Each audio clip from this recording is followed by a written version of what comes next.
Daniel Hawkins subax 21 Sebteembar 1996 inanta Daniel Hawkins abbaare 11kii subaxnimo iyadoo ka xanaaqsan faamilkeeda ayaa ay ka tagtay gurigoodii si ay nafteeda u soo dejiso. Waxay aaday meel bridge ah oo ku taala Montana si ay halkaas nafteeda ugu soo dejiso.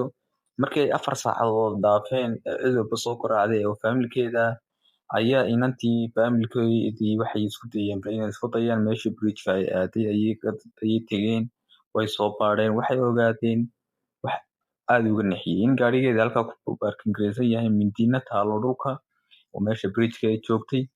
Kadib meel kasta waa ay ka dayeen, 2 saacadood bay meel kasta ka dayeen. Aakhirkii waxay go'aansadeen inay booliiska garaacaan. Booliiskii markii la garaacay ee meeshii si loogu dayday booliiska yimaadeen meel kasta laga eegay, iyada oo waqtigii uu gabaabsi yahay oo ay habeen isku noqonayso, mugdi noqonayso, ayaa waxa ay booliisku go'aansadeen in ilaa berri toole la joojiyo baaritaanka, waayo ay khatar noqonayso.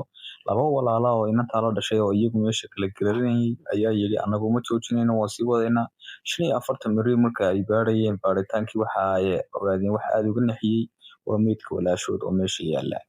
Inamadii waxay arkeen oo ogaadeen in inantooda la dilay oo halkan loo soo jiiday oo lagu qariyay. Waxaana la ogaaday waxoogaa kadib inta aan la dilin ka hor in la kufsaday, waa la qaaday, waxa la gaaray qaybta shaybaarka dambiyada DNA si looga qaado. Dabadeedna waxaa la ogaaday in DNA kale meesha ku jirto, laakiin aan la sheegi karin maadaama oo la yidhi waxa ay ku qarqoontay biyaha ay ku dhacday. Dabadeedna waxaa loo sheegay faamilkii inay tani ahayd shil ay aanay ahayn kufsi. Markaas iyadoo booliisku ay dadka u sheegeen in kiiskan muhiim ahayn ee halkaa lagu daayo ayaa la yidhi waxa weeyaan wax caadi ah iska dhaca. Gabadh baa isku dayday 2006 bal inay kiiskii dib u baadho waxyaabaha qaar ay ka daba tagto. Dadkii ka sarreeyay baa ku yidhi waxaan muhiim ah iska daa, halkii waa lagu joojiyey.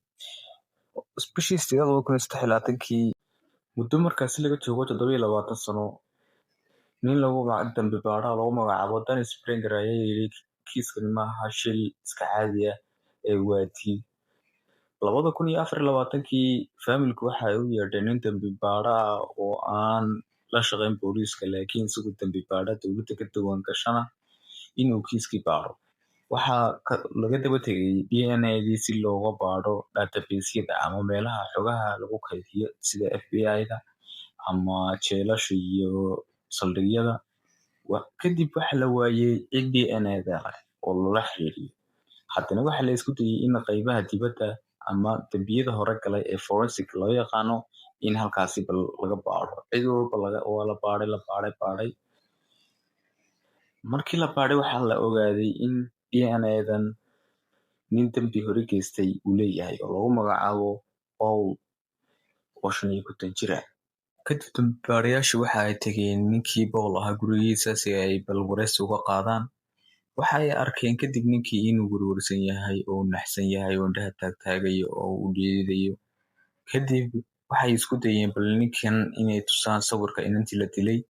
Markii sawirkii la tusay ninkii Daniel uu indhuhu sii taagtaagay, kadib uu dhiiday, uu yaabay, laakiin wuxuu yidhi anuma dilin. Booliiskuna markaa kuma eedayn karin, ma odhan karin adigaa dilay, way iskaga tegeen. Xilligii habeennimadii 10 saacadood marka ay kasoo wareegtay ayaa booliiskii lasoo garaacay.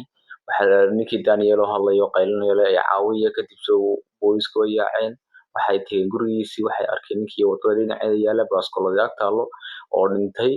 Kadib markii baaritaan la sameeyey waxaa la ogaaday aakhirkii ninkan inuu isagu isdilay, kiiskaas uu inantaa ka galay ee uu kufsaday darteed uu isku dilay, uu nafta isku dhaafiyey maadaama oo 27 sano kadib fashilmay.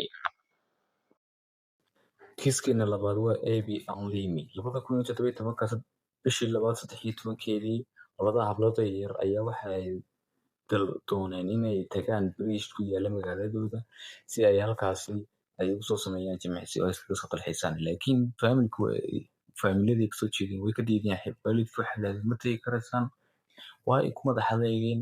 Kadib waalidkii wuu soo qaaday, wuxuu keenay bridge-kii. Waxa ay saacad kadib soo dhigeen post-kan ayay soo dhigeen Snapchat-ka sawirka inanta Abby oo ku socoto bridge-ka. Kadib aabbaha Abby ayaa yimid saacado kadib meeshii ay ku ballameen inay yimaadaan, laakiin ma ay iman hablihii meeshii. Way werwereen, booliiska waa la garaacay, waa la baadhay, meel kasta waa laga diidayey. Aakhirkii waxaa laga helay bridge hoosteeda moobiladii hablaha mid ka mid ah, markii la geliyey baaswordka ay waalidku geliyeen waxa ay ogaadeen oo halka laga helay qofkii dili doona iyaga. Waa ninka videoga idinka muuqda. Markii lasii baadhayna waxaa laga helay video kale oo ay si hoose u duubtay Abby iyadoo oo uu ninku la hadlayo oo iyaga oo naxsan. Waana kan video. Go in there, so we have to go down here. Hi. Waxaad maqli karaysaa markaa hablaha oo si hoose u leh iyo isaga oo la hadlaya oo habluhu ay naxsan yihiin. Isaga oo markaasi ku amraya hablaha inay buurta ka dhacdhacaan oo ay xagga hoose tagaan. Booliisku waxay sameeyeen sawiradii ninkii iyo fidyowgii iyo wejigiisii iyo codkiisii ayaa ay social mediaha dhigeen meel kasta si loo soo helo. Waayo magaalada ay Delphi ay deganaayeen aad ugu koobneyd, cid allaaliya cid sheegta waa la waayay. Aduu bishii 9aad 2022 ayaa waxa ay xog ku heleen booliisku in ninkan oo lagu magacaabo Richard uu yahay ninka dilka geystay. Wax caddayn aan weli ahayn waa la soo qabtay. waayo waxa u dhowaa 5 minutes buu u jiray meesha bridge-ka habluhu ku dhinteen. 2021 ninka Richard wuxuu soo dhigay sawirkan Facebookiisa, halkaas ayaana laga soo tixraacay. Waxaa kale oo booliisku heleen rasaas bastooladeed. Markii la baadhayna waxaa la weydiiyey ninkii Richard, baastooladaada ama hubkaaga cid kale maad u dhiibtaa? Maya, cid kale aniga ahayni ma dhiibo buu yidhi. Ninkani waxa uu ka shaqayn jiray meel farmasi oo CVS lagu magacaabo. Halkaas ayaanu ka shaqayn jiray, farmasist ayaanu ahaa. Sheekada waxaa ku sii darnaa xilliga la diidayba in ayayda mid ka mid ah hablahaasi ay tagtay meeshii uu ka shaqaynayay si ay uga soo daabacato ninka la diidayay sawirkiisa. Isagaaba joogay, wax lacag kama qaadan, ma weydiinin. Markii la weydiiyey maxaa dhacayna wuxuu kaga jawaabayay garan waaye. Tan kale markii la sameeyey rasaastiisii meesha laga helay waxaasoo dhan 7 sano ayay booliiska ku qaadatay in ninkii oo jeel ah oo markii ay hablihii dhinteen kadib. Kiina kale waa Mary Shirley 1974 bishii 15 meel wada ah ayaa waxaa laga helay meydkeedii inantan oo lagu magacaabo Mary Shirley oo 25 jir ah. Xilligaasi kiiskeedu wuxuu qaadan doonaa muddo 50 sano ah in la ogaado. Xilligaas 74kii waqtiyada waxay dhalinyaradu ku lumi jireen inay buuraha koraan oo meelahaas jimicsi sameeyaan maadaama aan social media iyo waqti casriya jirin. Markii saaxad laga joogay xilligii ay u baxday dalxiiskaasi ama jimicsigaasi, qof baa dilay oo nafta dhaafiyey oo midi geliyey, dhowr jeer ku dhuftay. Meesha waxyaabo kale oo caddayna lagama helin. nin meesha u dhowaa ayaa helay oo Danny Anderson la yidhaah. Waxaan arkayay weli 2 qof oo isdagaalaya laakiin uma sii fiirsan. Xilligaasi gaari ayaa uu watay, uma sii fiirsan, uu iska dhaafay. Markii uu soo noqday isla meeshii ku soo noqday waxa uu arkay inantan Mary la odhanayay meydkeeda ayuu meeshii ka helay. saasaanu booliiska ugu sheegay. Utay inuu sidan u sawiro qofka wejigiisii iyo gaadhiguu watay uu sheegay gaadhigaan soo aragnay hore ahaa. Wuxuu qaadan doonaa kiiskii 50 sano sidii loo baadhayay. 2023 ayaa waxaa haddana la isku dayay bal in DNA-da timihii la baadho. Gaadhigaa laga helay. Markii la baadho waxaa la ogaaday inaanay faamilka iyo inantani DNA-deedu aanay match garaynayn oo isku mid ahayn. Haddana waxaa la isla malay inantan waa lasoo korsaday. Markii lasoo korsaday haddana waxaa baadhitaan kale waxaa la ogaaday in ninkan lagu magacaabo John Miller in uu dhalay inan kale. Inantii baa loo tegay si loo soo wareysto. Markii wareysi laga soo qaado aakhirkii waxaa la weydiiyey in timaheeda keento si DNA-da looga qaado. Booliisku waxay ogaadeen markii ay baadhitaan sameeyeen in DNA-da iyo timihii gaadhiga laga helay iyo timahan ay isku dhow yihiin. Sidii baanay ninkii ku soo xidheen. 2024 bishii 9aad 7deedii waxaa loo tegay ninkii John Miller ahaa si loo wareysto. Wuu diiday. Markii dambe DNA-dii waa la tusay reportkii. Aakhirkii wuxuu yidhi inanta anaa soo qaaday, halkaasaan ka soo qaaday. Waxaan isku dayay inaan la shukaansado, way diiday, anigana midi ku dilay. Waxa kale oo qortay gaadhigii la sheegay inuu isagu leeyahay. Aduu bishii 3aad 2025 ninkii waxaa lagu xukumay xabsi daa'im. Waxa weeye marka uu dhinto inuu meesha xabsiga ka baxayo. Halkiibu sidii ku jiray, imika waa 80 jir. konton sano ay qaadatay kiiskaasi in la xaliyo oo la ogaado cidda dishay gabadhaasi. Kiiskiina ku xiga waa Long Island serial killer, oon magac la siiyey nin dilay 11 qof iyo ka badan imika, oo dhammaantood ay yihiin dad hablo yaryar. Ninkaasi wuxuu samayn jiray dadka uu dilo intuu soo qaaday inuu dhigi jiray xeebaha si la yidhaahdo badda ayaa soo caariday. 24 jirka lagu magacaabo Gilbert Shannon ayaa booliiska soo garaacday.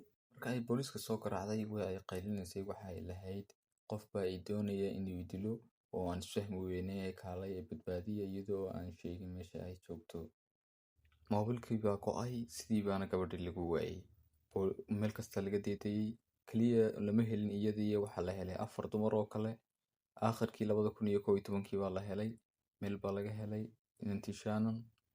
Haddana waxaa la helay gabadh kaloo Jessica la yidhaahdo. Haddana waxaa la helay ilmo yar oo kale, nin kalaa la helay oo aan la garanaynin. Haddana gabadh kaloo Valeria la yidhaahdo baa la helay. Dhammaantood waxaa laga helay meelo isku mid ah. Haddana waxaa la helay 2 qof oo kale. Kadib booliisku waxay ogaadeen in meeshan jiraan qof serial killer ah oo dadka wada dilaya, qofka uu la kulmaba dilaya. Baaritaan ayaa ay halkii ka bilaabeen. Ilaa iyo 2022 markii tiknoolajiyada cusub sii casriyowday ayaa waxaa la baaray inanta moobilkeedii. Waxaa la ogaaday nin lagu magacaabo Rex in uu isticmaali jiray moobilada yaryar ee danka hadalka, kuwaasi oo uu hablaha garaaci jiray, dadka uu ku balaamin jiray, halkaas marka dambena uu dili jiray. Ninkii ayaa baaritaan lagu sii sameeyey. Ninkan waxa uu ahaa nin qaybta dhismaha ka shaqeeya. Moobiladiisii wax walba waa la baaray. Moobilada GPS-kii wixii marka la baaray waxaa la ogaaday meelihii dadkaasi ay ku dhinteen, ay ku jireen, ku aasnaayeen in GPS-ka moobilka uu halkaasi aaday mararka uu joogay. Ninkan waxaa kaloo la baaray moobiladii yaryaraay uu isticmaali jiray.